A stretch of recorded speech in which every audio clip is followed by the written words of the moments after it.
नमस्कार। आज के इस वीडियो में दैनिक जागरण के संपादकीय से 460 शब्दों के डिक्टेशन को हम लोग आउटलाइंस के साथ लेने वाले हैं। अगर आपको इस डिक्टेशन के आउटलाइंस की ज़रूरत है तो आप हमारे शॉर्ट हैंड टीम ऐप को प्ले स्टोर से डाउनलोड कर सकते हैं, और अगर आपको इस डिक्टेशन के PDF की ज़रूरत है तो आप हमारे टेलीग्राम ग्रुप को ज्वाइन कर लें। लिंक इसी वीडियो के ठीक नीचे डिस्क्रिप्शन बॉक्स में आपको मिल जाएगा। इस डिक्टेशन को हम लोग 3 अलग अलग स्पीड में लेंगे। पहली बार में 70 की स्पीड में, दूसरी बार में 80 की स्पीड में, तो तीसरी और आखिरी बार में इसी डिक्टेशन को हम लोग 90 की स्पीड में लेने वाले हैं।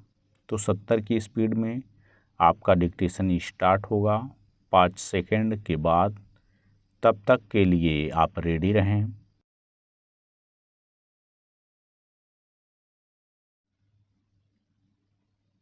स्टार्ट।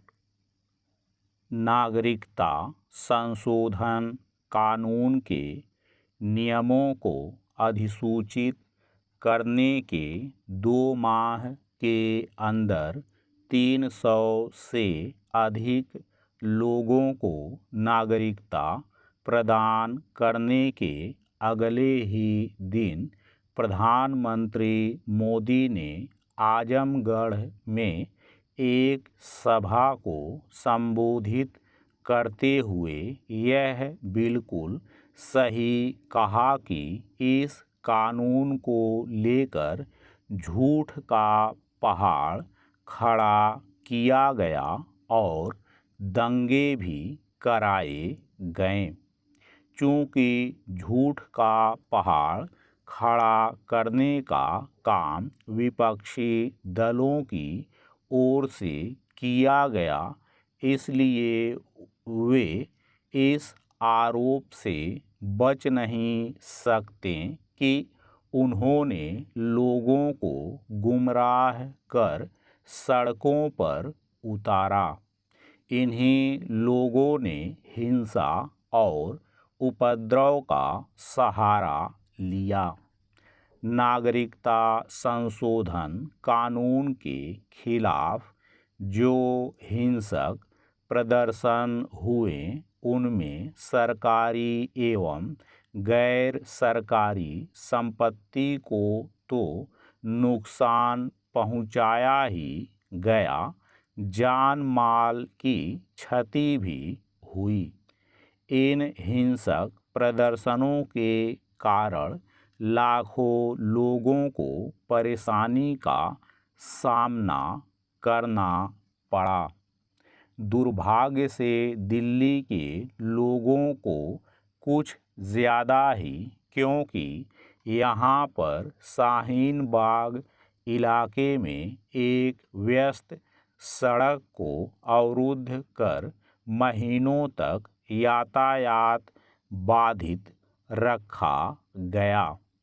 इसी अराजक धरने के कारण दिल्ली को भीषण दंगों का सामना करना पड़ा, जिनमें 50 से अधिक लोग मारे गए।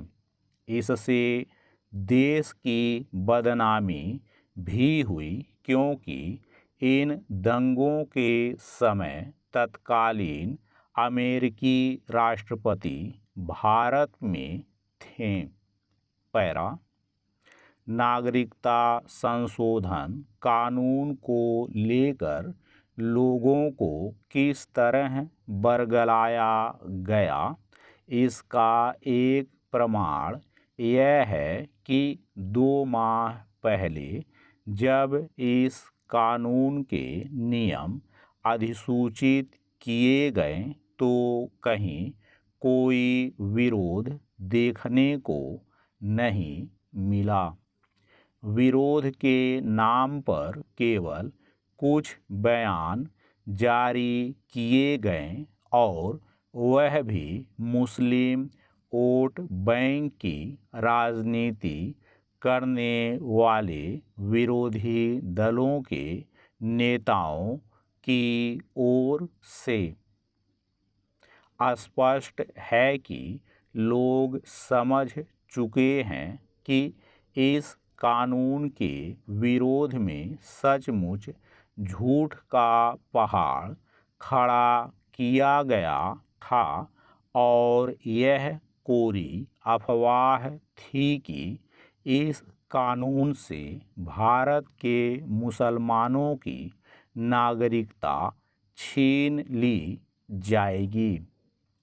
यह कानून तो 3 पड़ोसी देशों अफ़गानिस्तान, पाकिस्तान और बांग्लादेश में प्रताड़ित किए गए वहाँ के उन अल्पसंख्यकों के लिए है जो किसी तरह अपनी जान बचाकर भारत आ गए। बुधवार को ऐसे ही कुछ लोगों को भारत की नागरिकता प्रदान की गई। इन दीनहीन लोगों को नागरिकता देने का विरोध क्यों? आखिर इन प्रताड़ित लोगों को नागरिकता देना गलत कैसे है? यह तो भारत का नैतिक दायित्व है और एक तरह से विभाजन के समय की भूल को सुधारने की कोशिश भी। यह शर्मनाक है कि कुछ दल और विशेष रूप से तृणमूल कांग्रेस एवं वामपंथी दल अभी भी नागरिकता संशोधन कानून का विरोध करने में लगे हुए हैं। उनके दबाव में आकर कांग्रेस भी यह कहने लगी है कि सत्ता में आते ही वह सबसे पहला काम इस कानून को खत्म करने का करेगी। आखिर कांग्रेस या फिर अन्य दल यह अमानवीय, अनैतिक काम करने का वादा क्यों करने में लगे हुए हैं? स्टॉप।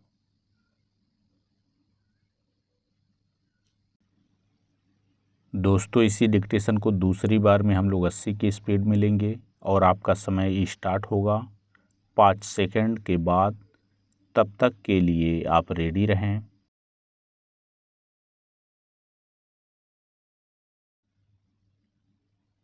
स्टार्ट। नागरिकता संशोधन कानून के नियमों को अधिसूचित करने के 2 माह के अंदर 300 से अधिक लोगों को नागरिकता प्रदान करने के अगले ही दिन प्रधानमंत्री मोदी ने आजमगढ़ में एक सभा को संबोधित करते हुए यह बिल्कुल सही कहा कि इस कानून को लेकर झूठ का पहाड़ खड़ा किया गया और दंगे भी कराए गए। चूँकि झूठ का पहाड़ खड़ा करने का काम विपक्षी दलों की ओर से किया गया, इसलिए वे इस आरोप से बच नहीं सकते कि उन्होंने लोगों को गुमराह कर सड़कों पर उतारा। इन्हीं लोगों ने हिंसा और उपद्रव का सहारा लिया। नागरिकता संशोधन कानून के खिलाफ जो हिंसक प्रदर्शन हुए, उनमें सरकारी एवं गैर सरकारी संपत्ति को तो नुकसान पहुंचाया ही गया, जान माल की क्षति भी हुई। इन हिंसक प्रदर्शनों के कारण लाखों लोगों को परेशानी का सामना करना पड़ा।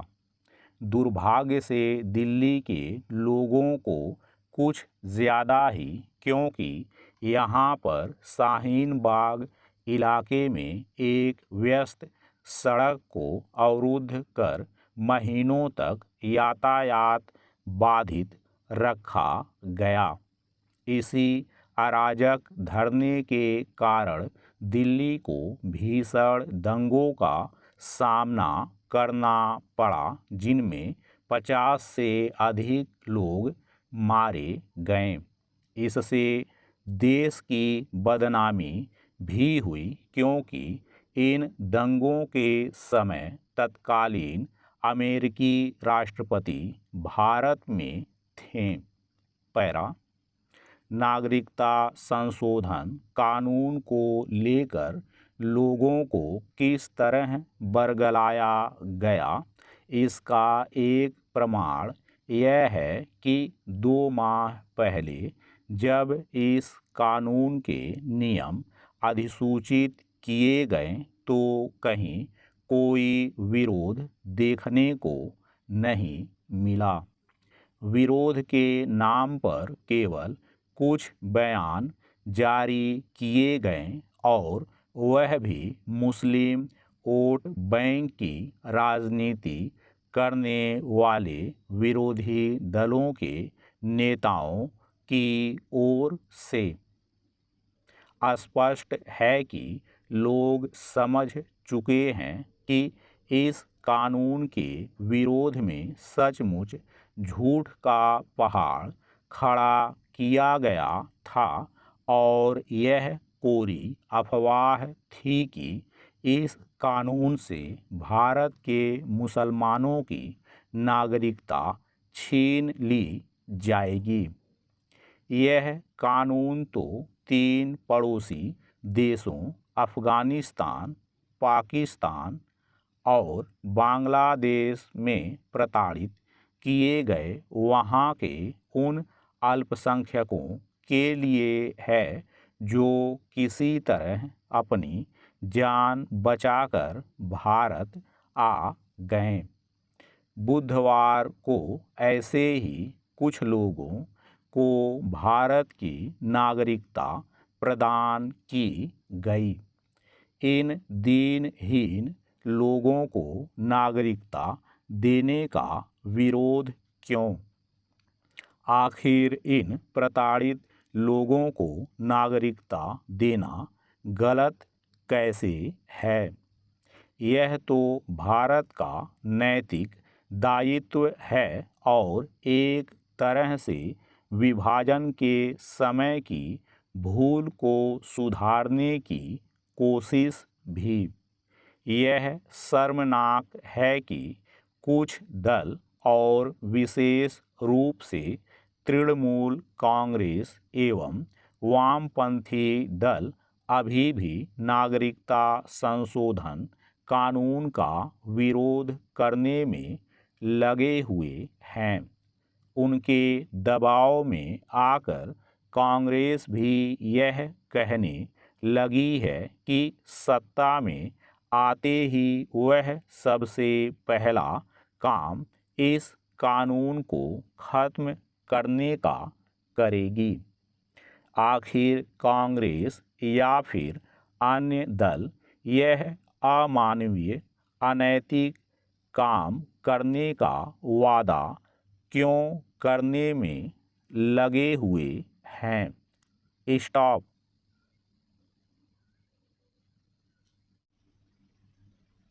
दोस्तों, इसी डिक्टेशन को तीसरी और आखिरी बार में हम लोग 90 की स्पीड में लेंगे और आपका समय स्टार्ट होगा 5 सेकंड के बाद।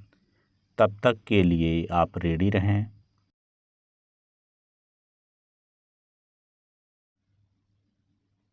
स्टार्ट। नागरिकता संशोधन कानून के नियमों को अधिसूचित करने के 2 माह के अंदर 300 से अधिक लोगों को नागरिकता प्रदान करने के अगले ही दिन प्रधानमंत्री मोदी ने आजमगढ़ में एक सभा को संबोधित करते हुए यह बिल्कुल सही कहा कि इस कानून को लेकर झूठ का पहाड़ खड़ा किया गया और दंगे भी कराए गए। चूँकि झूठ का पहाड़ खड़ा करने का काम विपक्षी दलों की ओर से किया गया, इसलिए वे इस आरोप से बच नहीं सकते कि उन्होंने लोगों को गुमराह कर सड़कों पर उतारा। इन्हीं लोगों ने हिंसा और उपद्रव का सहारा लिया। नागरिकता संशोधन कानून के खिलाफ जो हिंसक प्रदर्शन हुए, उनमें सरकारी एवं गैर सरकारी संपत्ति को तो नुकसान पहुंचाया ही गया, जान माल की क्षति भी हुई। इन हिंसक प्रदर्शनों के कारण लाखों लोगों को परेशानी का सामना करना पड़ा। दुर्भाग्य से दिल्ली के लोगों को कुछ ज़्यादा ही, क्योंकि यहाँ पर शाहीन बाग इलाके में एक व्यस्त सड़क को अवरुद्ध कर महीनों तक यातायात बाधित रखा गया। इसी अराजक धरने के कारण दिल्ली को भीषण दंगों का सामना करना पड़ा, जिनमें 50 से अधिक लोग मारे गए। इससे देश की बदनामी भी हुई, क्योंकि इन दंगों के समय तत्कालीन अमेरिकी राष्ट्रपति भारत में थे। पैरा नागरिकता संशोधन कानून को लेकर लोगों को किस तरह बरगलाया गया, इसका एक प्रमाण यह है कि 2 माह पहले जब इस कानून के नियम अधिसूचित किए गए, तो कहीं कोई विरोध देखने को नहीं मिला।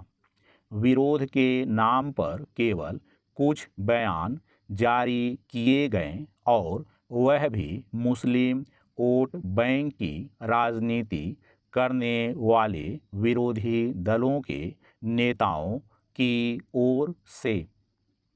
स्पष्ट है कि लोग समझ चुके हैं कि इस कानून के विरोध में सचमुच झूठ का पहाड़ खड़ा किया गया था, और यह कोरी अफवाह थी कि इस कानून से भारत के मुसलमानों की नागरिकता छीन ली जाएगी।